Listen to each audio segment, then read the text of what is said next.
Alright guys, so I'm sure you've heard all about all the pros of a cybersecurity career. So in this video, I'm going to be going over the downsides of working in cybersecurity. And in one of my previous videos, I did cover the reasons why I wanted to be in cybersecurity. So obviously this is not a diss on having a cybersecurity career, but these are some things to consider in terms of downsides when you're kind of weighing out your career options so you have the most realistic view as possible that isn't just through rose-colored sunglasses. And I'll link the previous videos in this series in the description below. Alright, so number one thing on this list is probably what a lot of people are scared about, and it is the stressful on-call hours. So obviously, even if you work 9 to 5 or 8 to 5, basically work doesn't always stop when you log off of work, especially in cybersecurity. There's always so many things going on, whether it's in the news, whether another company gets hacked, whether there's a zero-day exploit that was found in the wild, and now it suddenly impacts every single application in your company. There's so many things that can happen, and on top of those emergencies, there's also on-call hours for many teams in cybersecurity. And on-call hours are exactly what it sounds like. You probably already know about them, and it's basically a way for teams to have everyone kind of take turns and do 24-hour or weekend shifts or 1 week shifts, depending on what you're on call for and how big your team is. Because obviously if your team is only 5 people, then obviously you're gonna have more on-call rotations. But usually it means that if a problem happens, you are the first person to contact and you're the one that's gonna have to deal with it, whether it happens Saturday night at 3 a.m. or during some other random time frame that is probably not the best for you. So yeah, on-call hours can definitely be stressful, especially if you have a team that always gets pinged when you're on call. Sometimes you can be on call and nothing even happens, and really you didn't have to do anything besides deal with some anxiety that might come up from thinking that you might get messaged about a problem that happens. But that's probably the main thing that makes on-call hours so stressful, because you always are on edge about when you're gonna get a message about something breaking, something going down, a cyber attack even. But of course those won't be happening every single week, hopefully, for your company. But you really think of the worst case scenarios of when you're on call, that's when you think something really bad is gonna happen. So obviously a lot of stress if you're on a bigger team and maybe you're able to rotate every 10 weeks. If there's 10 people and everyone just gets a turn every 2 months, then that's obviously a better option than a smaller team that does weekends. And maybe for your team, there's always problems happening, especially during on-call hours. So it's definitely one of the good questions to ask your hiring manager or whichever team that you're going into when you are applying for a job. You really want to know about their on-call hours and what that structure is like. Okay, so number 2 is about cybersecurity breaches. So there really aren't that many sectors out there that one company's problem becomes another company's problem. But that is definitely the case for cybersecurity, and one of the problems I actually mentioned in my previous point, which is the fact that if another company gets breached, and let's say the attacker takes advantage of a very common library or application that many companies use in your sector, then there is a 99, probably 100% chance that your company is going to get together afterwards and look into this and potentially have to make many fixes to their environment, to whatever applications were deemed vulnerable, and now your company is also vulnerable to them. Of course, overall, it's making your company a more secure place because you're getting rid of vulnerabilities, and zero-day attacks can really test that flexibility muscle of your organization and really force you to make changes fast to fix something that is an ongoing issue. So there's definitely pros and cons to this.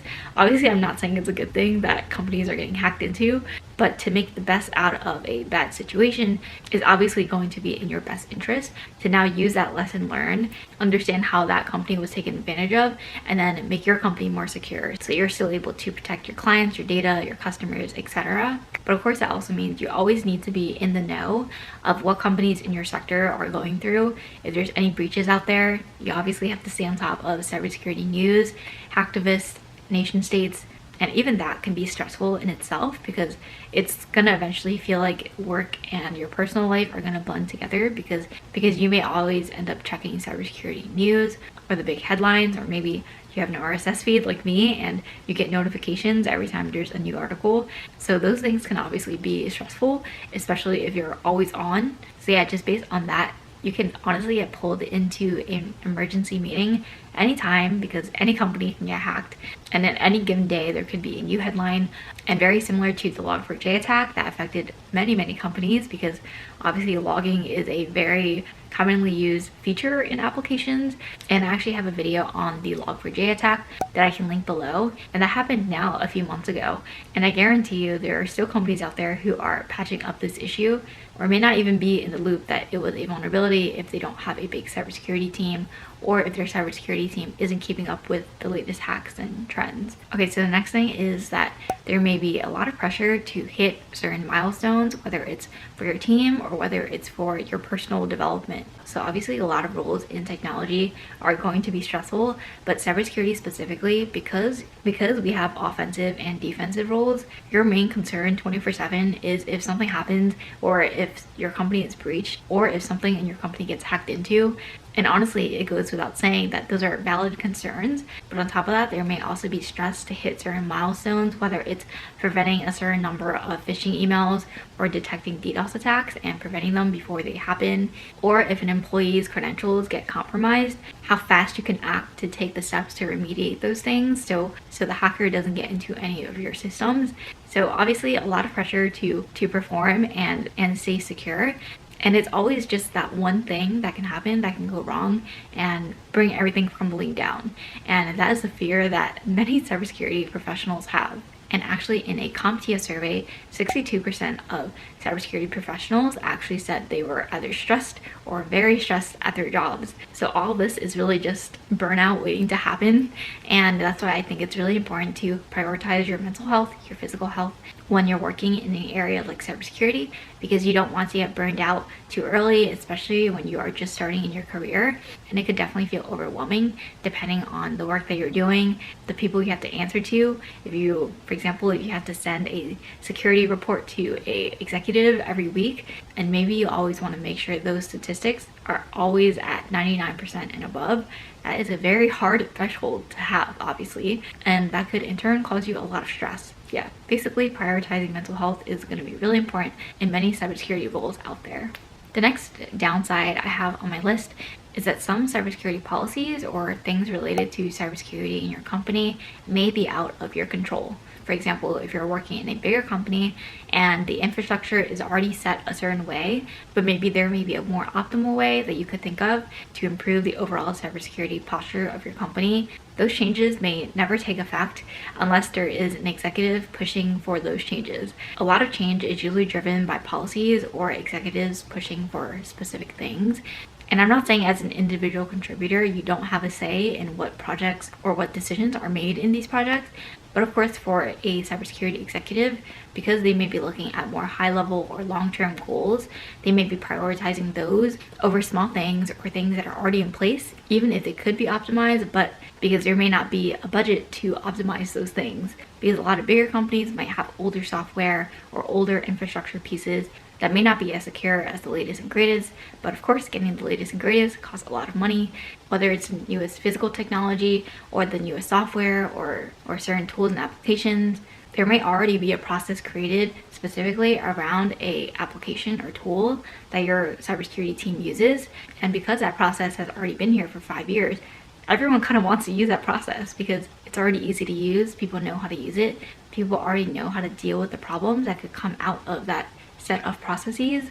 So it really is just easier to stay with that go with the flow state. So even if there is another way that you can think of to do something better, which I'm sure many people in many organizations may also have had similar ideas to improve, but honestly big changes like that are harder to make in a bigger company or an organization that is more well established. So that is definitely something to note. Okay, so this next downside is going to be a little bit contradicting based on what I've already said, and maybe a little bit controversial depending on what role you're in cybersecurity, but hear me out.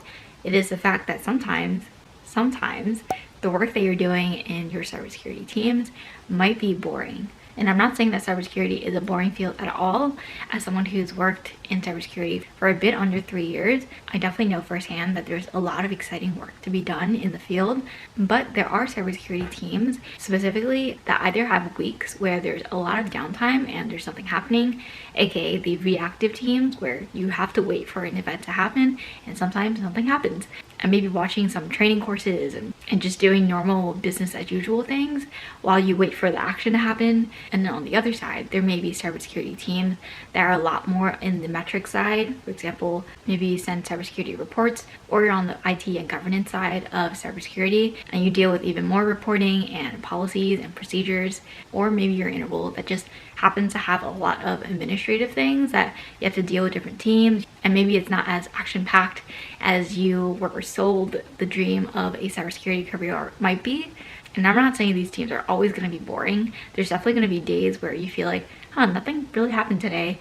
But there's going to be also days where you think, wow, today was so action-packed, it was so fun. I got to learn XYZ and do ABC. So I'm not saying that all cybersecurity teams are boring all the time. Sometimes there can be downtime. Sometimes there can be meticulous things that you need to do, like analyzing logs, for example. If there isn't an automated way to do something, there may be a lot of manual work that has to be done, and those are kind of the boring things that I'm talking about. And of course, you'll probably have this in many roles in technology, and probably even more so outside of technology, but that definitely is something to keep note. If you've always thought of a cybersecurity career as super fun and action-packed, and maybe you're an SOC analyst and you're really just looking at a bunch of data, maybe analyzing emails, looking at logs, but really you're also just waiting for something to happen. If there's a breach that happens, if there's something bad that happens, that's when you can really kick off and do your thing. But a lot of the times it's kind of a waiting game for a lot of roles, because you're waiting for something to happen. Of course, you don't want it to happen because you want a secure organization and you don't want to be hacked. But yeah, there's always two sides to one coin in this case.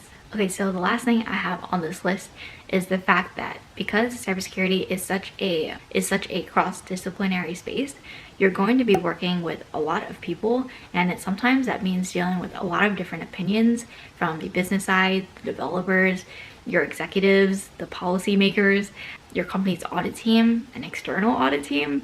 There's basically a lot of cooks in the kitchen, and there may be a lot of opinions on how you could do certain things, and a lot of people oftentimes are going to disagree. And as a cybersecurity team, obviously you want to keep the security of your organization at the forefront, but there can be different opinions on what cybersecurity means, and sometimes you have to choose between security and convenience. For example, if there's a client that uses a specific application, and maybe every time they do something on this application, they have to enter their password and do multi-factor authentication. And maybe it's not just during their login, and to them this may seem like a huge inconvenience. So it's really just taking into account the trade-offs between convenience as well as security. And some teams that are more client focused, they may not be fully aware of the cybersecurity threats that are out there to get them and want to get into their accounts. And as a cybersecurity team, you have to educate them and show them why it's important to do things a certain way or follow a certain process, or maybe it's based on a well-known cybersecurity standard, and this is just how you have to do it to stay compliant against that standard. So yeah. So basically what I'm saying is this could be a con, this could also be a pro, because it's a learning opportunity for people who aren't just in cybersecurity, and that in turn eventually makes the world more secure anyway. So because in cybersecurity you get to touch all these different teams in your company, outside of your company, impacting your clients, while a downside is the fact that you should take into consideration many different opinions and many different thoughts on the way cybersecurity is kind of driven forward in your organization. You also get to teach and educate other teams in your company about why cybersecurity is important and the proper steps to stay secure in the world where the internet is only getting bigger and more countries are coming online. Alright, so that's it for this video. I hope you guys found it helpful. Let me know in the comments below if you have any questions, or if you'd like to add something to this list, or maybe even remove something, because I know a lot of things I mentioned could be cons or bad things to some people, but they could also be pros to others. So it really depends on the day and it really depends on the way you work, what role you're interested in. Some things may be boring to some people, and that same thing might be really interesting to another person. So basically there's something out there for everyone, especially in cybersecurity. And this video is definitely not to diss on the career, and obviously I'm in the career, so I don't think poorly of it, but I do want to give a realistic view of cybersecurity as a whole and not just the glitters and butterflies and rainbows. Alright, if you like this video, please give it a thumbs up and subscribe and turn on post notifications. I post videos every Wednesdays and Sundays at 12 p.m. EST, and hopefully I will see you guys in my next video. Bye!